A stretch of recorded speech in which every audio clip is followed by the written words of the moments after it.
2014 से मैंने journey start किया था और आप दोनों से ही मैंने लीडरशिप और टीम बिल्डिंग सीखा और एंटरप्रेन्योरशिप सीखा। तो मेरा क्वेश्चन ये है सर कि I am running a chess academy. तो बीइंग अ चेस कोच मैंने एज अ फ्रीलांसर स्टार्ट किया था और आज जो मेरी सबसे बड़ी प्रॉब्लम है, मेरा अकेडमी का जो रेवेन्यू है 1 CR मैंने क्रॉस कर लिया है पर ईयर का। Very good. बट प्रॉब्लम ये आ रही है कि मैं उसको 5 CR या 10 CR नहीं ले जा पा रहा हूँ, क्योंकि हर 2 साल में जो मैं टीम बिल्ड करता हूँ 8-10 लोगों की या 20-25 लोगों की भी टीम मेरी 2019 में थी, वो मुझे छोड़ देते हैं। तो कहाँ गैप आ रहा है वो मैं नहीं समझ पा रहा और काफ़ी टाइम से मैं ये सवाल पूछना चाह रहा था। वेरी क्विक आंसर, क्रिटिकल को रिपीटेबल में कन्वर्ट करना है, क्योंकि आप जो काम कर रहे हैं उसमें क्रिटिकल स्किल सिखा देते हैं अपनी टीम को और वो रिपीटेबल नहीं हो पाता, फिर वो आपसे अलग हो जाता है। दूसरी चीज, आपको एक काम बहुत जरूरी है यहाँ पे कि बड़ी मशीन का छोटा हिस्सा वर्सेस छोटी मशीन का बड़ा हिस्सा। आप क्या कर रहे हैं, आप छोटी मशीन का बड़ा हिस्सा उन्हें बना देते हैं तो वो आपसे इंडिपेंडेंट हो जाते हैं। उनको बड़ी मशीन का छोटा हिस्सा बनाइए। इसमें 2 बातें ध्यान रखना, मैं समझाता हूँ आपको। जैसे गाड़ी बनती है, गाड़ी बनने में एक आदमी स्टीयरिंग फिट करता है, टायर फिट करता है, बम्पर फिट करता है, गियर फिट करता है, क्लच प्लेट लगाता है, एक दरवाजा लगाता है, एक विंड स्क्रीन लगाता है। वो सब क्या है, बड़ी मशीन के छोटे हिस्से हैं। वो अपने आप गाड़ी नहीं बना सकते, वो पूरी गाड़ी नहीं बना पाएगा, उसको एक हिस्सा आता है। तो एक हिस्से पे काम कराइए उस टीम से। अगर वो बड़ा हो रहा है और वो छोटी मशीन का बड़ा हिस्सा बन रहा है और उसको पूरी गाड़ी बनानी आ गई है अब, तो फिर वो आपके एम्प्लॉय बनने के लिए नहीं है। अब आप उसको पार्टनर बनाइए तो आपको छोड़ के नहीं जाएगा और आप उसके साथ एक्सपेंशन में रेवेन्यू शेयरिंग करिए, ईसॉप दीजिए, कंपनी में हिस्सेदारी दीजिए, आप उसको बिजनेस के प्रॉफिट्स में हिस्सा दीजिए, रेवेन्यू का हेयर कट दीजिए, बिजनेस स्ट्रक्चर कर लीजिए उसके साथ, तो वो आपके साथ टिका रहेगा। अभी वो क्यों टिका है, क्योंकि उसको लगता है मैं तनख्वाह पे नहीं, मैं तो अपने आप कमा सकता हूं। तो ये दूसरी चीज है। 2 बातें हैं। एक, पहला, क्रिटिकल को रिपीटेबल आप टेक्नोलॉजी से बनाइए। मैं मुंबई में एक आइसक्रीम वाला है, वो पिछले 150 साल से आइसक्रीम बनाता खिलाता है और वो बड़ा फेमस है।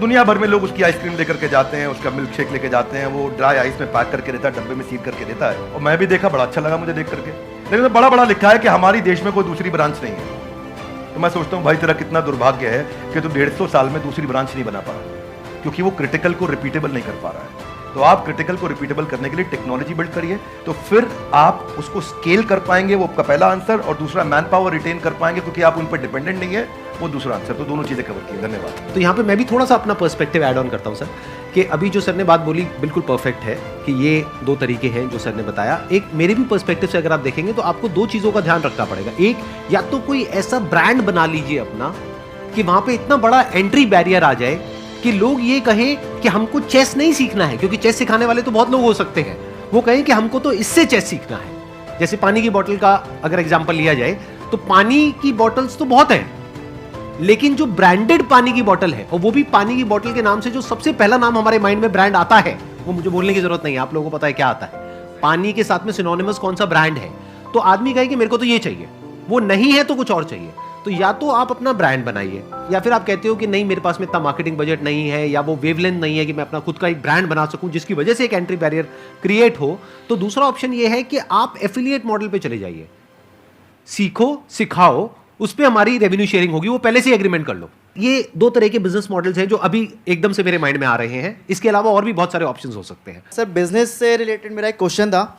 Actually 0 to 5 years old kit बनाई है हम लोगों ने, लर्निंग किट है। एक्चुअली प्रॉब्लम ये आ रही है कि हमारी जो सोसाइटी है वहाँ पे हम लोग वो चीज़ लोगों को समझा रहे हैं, बता रहे हैं, पर वो एक्सेप्ट नहीं कर पा रहे उस चीज़ को। बेसिकली एकेडमिक के जो एजुकेशन की इंडस्ट्री है, इसके अंदर ये बिल्कुल ही अलग है, नया है, और मुझे नहीं लगता कि कोई कॉम्पिटिटर है अभी इंडिया के अंदर इस चीज़ के लिए। तो इस चीज़ पे मेरा ये था कि मैं लोगों को कैसे समझा पाऊँ उस चीज़ को लेके। आपके क्वेश्चन में ना फंडामेंटल आपके थॉट प्रोसेस में 3-4 फ्लॉज हैं, वो समझिए ध्यान से जी। पहला चीज, आपने बोला प्रोडक्ट नया है, अच्छा है, इसका कोई कंपटीशन नहीं है। ये मेरे लिए कोई रेलेवेंस की बात नहीं है। आपके प्रोडक्ट नया है, अच्छा है, कोई कंपटीशन नहीं, इससे फर्क नहीं पड़ता है। फर्क किससे पड़ता है?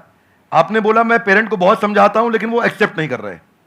सेल्स का पहला रूल है कि आपको समझाना नहीं है कुछ भी। सेल्स का पहला रूल है कि कैप्चर द इनकन्वीनियंस। इसको ऐसे समझते हैं, जरा हाथ आगे लाइए, बोलिए कैप्चर द इनकन्वीनियंस। हाँ, थोड़ा ऐसा एक्टिंग करो, इनकन्वीनियंस। जिस दिन आपने इनकन्वीनियंस, देखो पेरेंट परेशान कहां हो रहा है, देखो उसकी सबसे बड़ी तकलीफ क्या है। आपको पता है बच्चा जब नीचे बेड से रोल करते करते गिर जाता है, छोटा बच्चा 9 महीने का, 1 साल का, 1.25 साल का, रोल करते करते गिर जाता है, तो बच्चे को बहुत दर्द होता है, यस नो? राइट। लेकिन बच्चे से ज्यादा दर्द उस समय माँ और बाप को हो रहा होता है। इतना तकलीफ होता है, गिर गया मेरा बच्चा, गिर गया मेरा बच्चा, वो इनकन्वीनियंस है। तो फिर क्या निकल कर गया? बच्चे के बॉडी कवर्स आ गए, उसके हेड सपोर्ट्स आ गए कि वो नीचे गिर भी जाए तो उसको चोट ना लगे, वो क्या इनकन्वीनियंस कैप्चर करे। दूसरा चीज, जब आप ये करोगे, उसका नाइस एनालिसिस करोगे, उनका नीड, इंटरेस्ट, कंसर्न, एक्सपेक्टेशन, तो आपको बेचना नहीं पड़ेगा, वो अपने आप लेगा। ये आपके प्रोडक्ट का एमवीपी होता है कि आपको बेचे बिना लोग कस्टमर के लिए प्रीपे करने को तैयार हो जाएं, या एडवांस देने को तैयार हो जाएं, या कैश पेमेंट देने को तैयार हो जाएं, या प्रोडक्ट बनाते वक्त आपको लेटर ऑफ इंटेंट दे दें, या बोले कि मेरा बड़ा स्ट्रॉन्ग इच्छा है कि मैं लूंगा, कम से कम इतना बोल दें। अगर इतना भी नहीं कर रहे तो इसका मतलब जो आप प्रोडक्ट लेकर के जा रहे हो वो प्रोडक्ट उनके काम का नहीं है। So don't create a product, solve a problem that they have, and problem should be unsolved. Now इसका रूल क्या है, जरा हाथ आगे लाइए, हाथ आगे लाइए, everybody both the hands out, हाथ आगे लाइए। पहला, कस्टमर की बर्निंग प्रॉब्लम, क्या? दूसरा, उसे ऐसे सॉल्व करो कि कस्टमर मेरे बिना अपने आप सॉल्व। जब आपने ये किया तो आपको ऑर्गेनिक मोनोपोली मिलेगी, आपको लोग पैसा एडवांस में देंगे, और फिर आपका जो स्क्रिप्ट होगा सेल्स का वो उनकी उस अनसॉल्व प्रॉब्लम के अराउंड होगा। देखो, कस्टमर सिग्नल देता है और अच्छा ब्रांड उसका प्रोडक्ट बना देता है। आपको बातचीत के दौरान कस्टमर ने सिग्नल दिए होंगे, मैं इसलिए नहीं दे रहा, मैं इसलिए नहीं दे रहा, मैं इसलिए नहीं दे रहा। वो जर्नी में घुसो और ढूंढो और उसको कैप्चर करो, और फिर वहां से आप प्रोडक्ट बनाओगे। इसके सैकड़ों एग्जांपल्स हैं, आप कहते जाएंगे, मैं देते जाऊंगा, देते पूरा। अब हमारे लिए क्या, हमारे लिए तो ये रोज का काम है, और अब तक मैं सैकड़ों हजारों बिजनेस देख चुका हूं जिनको मैं लॉस मेकिंग से प्रॉफिट मेकिंग बनाया। पर हम फंडामेंटल पहली चीज यही है कि आप ये देखो कि अनसॉल्व प्रॉब्लम, जो कि प्रॉब्लम नहीं होनी चाहिए, बर्निंग प्रॉब्लम होनी चाहिए, समस्या नहीं होनी चाहिए, ज्वलंत समस्या होनी चाहिए, और वहां से आप इंपैक्ट क्रिएट कर सकते हो।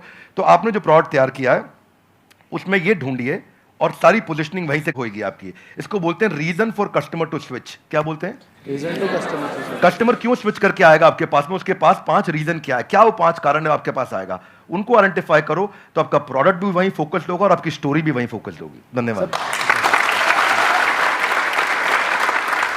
अभी आपकी प्रॉब्लम क्या है कि आपने एक प्रोडक्ट बना दिया है, जो प्रोडक्ट आपको सही लगा उसके हिसाब से आपने एक प्रोडक्ट बना दिया है। ऐसा नहीं है आपने लाखों लोगों से जाकर के डिस्कस किया है या फिर बहुत ज्यादा रिसर्च करी है फिर एक प्रोडक्ट बनाया, नहीं।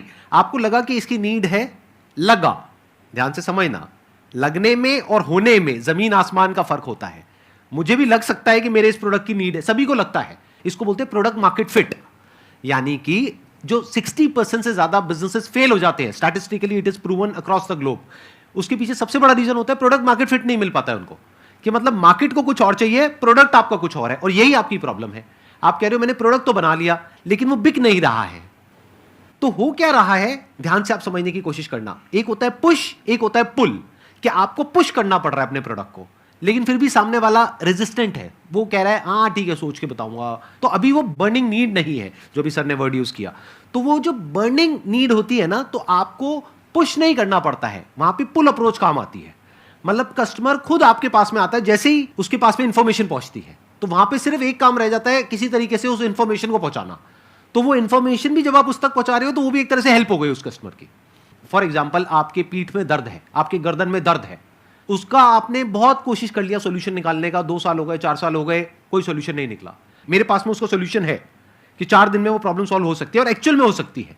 अगर वो इंफॉर्मेशन आप तक पहुंचती है तो क्या मैं आपको यूज कर रहा हूं अपने प्रॉफिट के लिए या आपकी हेल्प कर रहा हूं? ये अप्रोच होनी चाहिए।